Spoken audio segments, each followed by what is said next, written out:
종합제TV 시청자 여러분 안녕하십니까? 추석 연휴 잘 보내고 계신지요? 석동현 변호사입니다.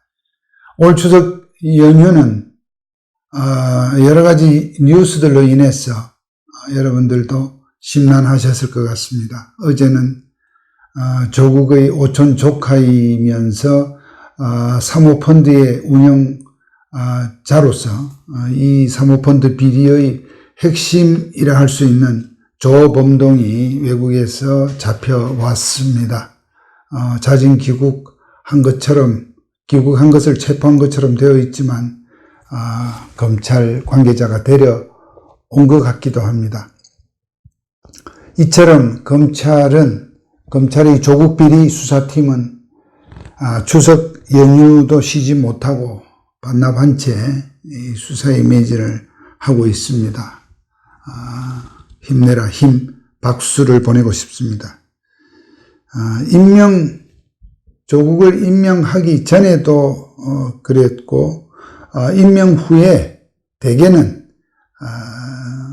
사그라들기 마련인 비판 여론도 조국의 경우에는 더욱더 지금 활발하게 이것이 확대되고 있는 것 같습니다.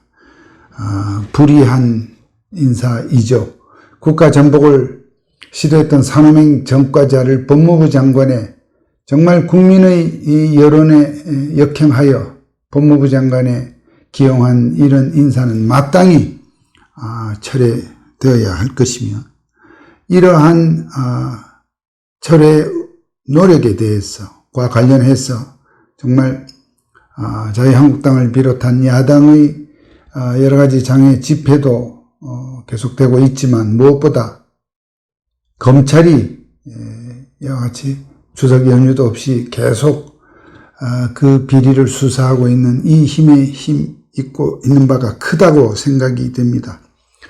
이런 검찰에 대해서도 안팎으로 흔드는 무리들이 있습니다.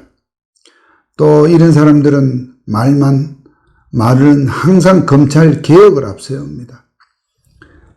내 편, 우리 진영을 건드리면 이것은 개혁의 대상이고 개혁의 필요성이 되고, 상대 진영, 상대편을 마구 잔인하게 가혹하게 조지는 데는 아무 얘기도 않는 그런 이중성입니다.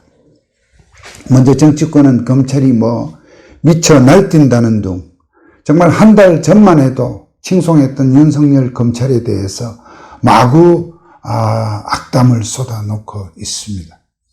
대통령은 뭐라 했습니까? 지금 현재의 정부 권력 실세에 대해서도 똑같이 엄정하게 하라 했지만 그것은 말뿐이었습니다.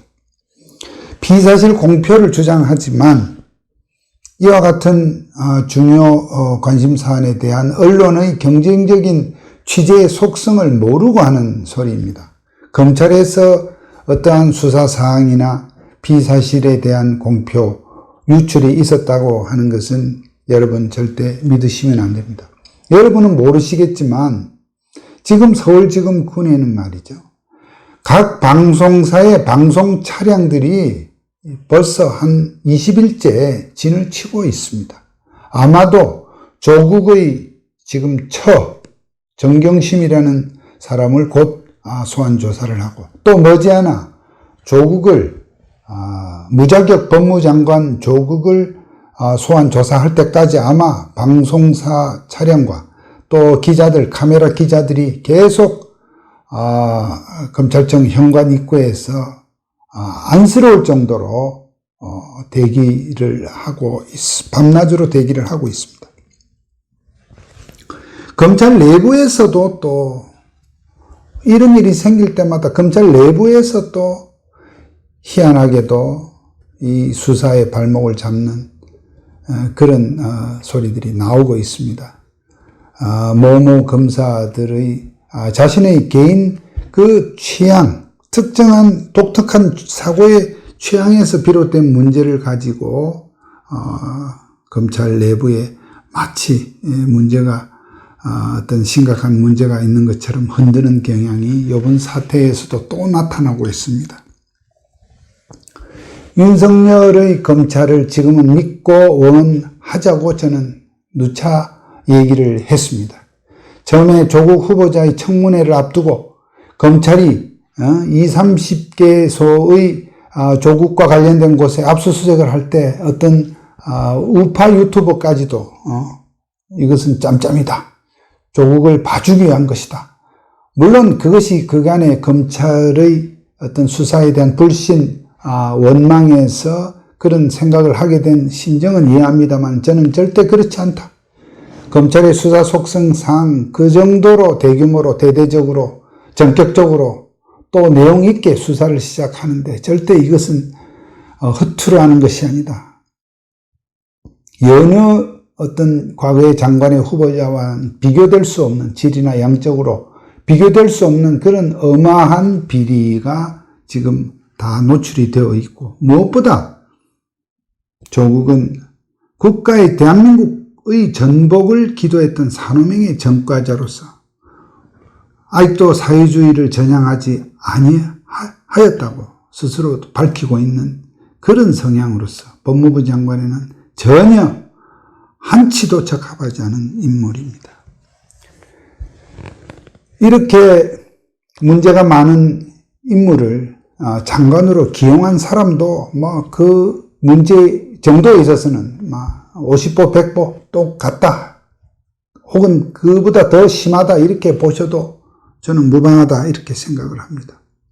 이것이 국민을 얼마나 조롱하고 국민의 가슴에 대못을 박는 일인지 그런 일을 전혀 생각지 않는 것 같습니다.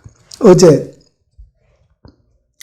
오촌 조카 조범동이 공항에서 잡혀왔다는 얘기는 서두에도 말씀드렸습니다만 조국의 수많은 비리 가운데 딸 문제라든지 이런 부분은 참 부모로서의 정말 헛된 과욕이 빚은 그런 부도덕한 내용이지만 이 사모펀드 비리는 정말 권력형 비리의 냄새가 풀풀 나는 어떤 그런 종류입니다. 조국은 정부 출입, 이 정부 문재인 정권이 출범 후에 첫 민정수석이었습니다. 첫 민정수석은 그 정부의 초기 고위직 인사를 담당을 하고 인사검증을 담당을 하고 또 정부 초기에 여러 가지 정치 보복을 위한 검찰 관리를 해야 되는 그런 직책으로서 사실 평소에도 물론 직책 권한이 크지만 어마어마한 그런 직책이죠. 초대 민정수석이라고 하는 건 말이죠. 그러한 민정수석 자리에 가면서 10억이 넘는 그런 거액을 이 사모펀드, 통상인들은 이 사모펀드에 투자한다는 자체가 생소합니다. 저는 뭐 조국이나 그 처가 어느 만큼 경제적으로 어떤 이런 주식과 펀드에 대한 지식을 가진지 알지는 못합니다만 분명한 것은 매우 이례적이고 상상하기 힘든 그런 형태입니다. 뭐 75억을 투자 약정했다는 것까지 생각하면 더 입이 벌어지지 않습니다. 결코 가벼운 범죄가 아니라는 점에서 조만간 진상이 가려지고 또 그 진상이 가려지기 전에 그 직에서 반드시 내려와야 할 것입니다. 사태의 형태가 제일 맞겠으나 임명 전에 보여준 그 형태로 보아서 사태의 가능성은 희박해 보입니다.